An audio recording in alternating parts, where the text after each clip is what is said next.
from day one, it was assumed that he would go to college. And I think that kids rise to the expectation or they fail to the expectation. I guess I always assumed he would go, just because he loves to learn.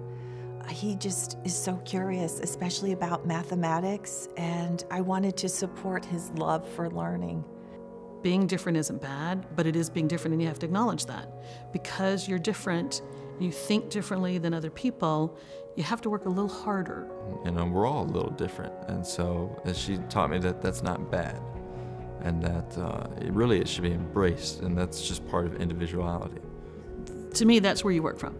Not are you going to college, but how are you going to college?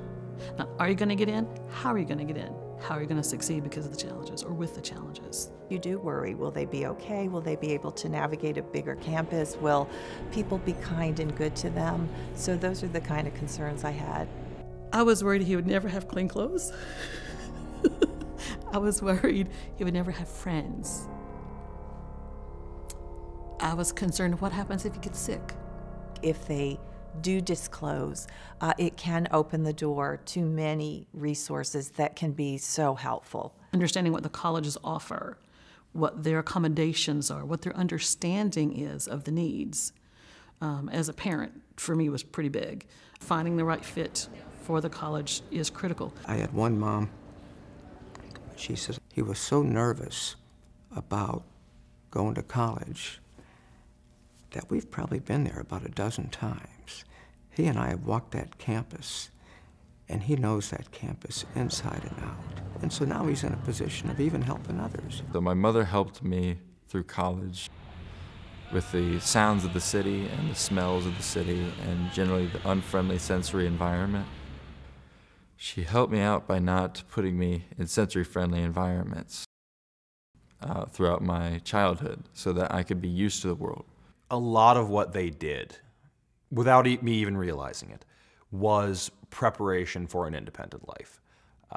You know, they would let me choose what I was doing and then only intervene if it would have had a severe negative consequence on my life. And being able to make my own mistakes was really important. And then discussing the results. What was the problem? How would you solve that in the future or prevent that same problem from happening in the future? And we try to set expectations of someday you'll be an adult and you'll be on your own. It's one of the hardest things to do, I think, but especially if your child has special needs, is to let go. You'll have to one day. They will have to learn how to survive on their own. And he said, Mom, I'll have to figure it out just like solving a math problem. You figure out your circumstance and your situation, you figure out where you fit into it and how you feel fitting into it, and then you move forward from there and be prepared that the circumstances change all the time. The first 3 years he chose no roommate. This year he chose a roommate. He's learned a lot this year about just that piece of it, about you gotta keep your stuff on your side.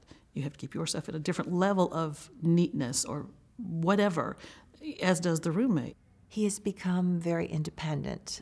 He has navigated, big campuses with many people and different situations, and he's done that successfully. Having gone through the college experience and having acquired the education that he has and the knowledge that he has, I think there's not very many limits anymore. He will have more opportunities in the job market to do something that he enjoys and to also be able to take care of himself. He's more willing to do new and different things than he was before because he's gotten more successes. And with each success comes more confidence and more willingness to stretch that box of what's comfortable for him. Amazing, caring, kind students see my son just for who he is. There's no label or anything. They just are his friends, and that's, as a parent, makes me so happy. I think that's probably more life-affirming and will impact more of how far he'll go in life than even the education will, because that's the harder part. When you look at where my son is today, attending college at a graduate level, doing mathematics, and you look back, he wasn't able to make eye contact or even really verbal at all, and couldn't speak much. It is a miracle. Joel is so much more self-aware now than he was when he went to college.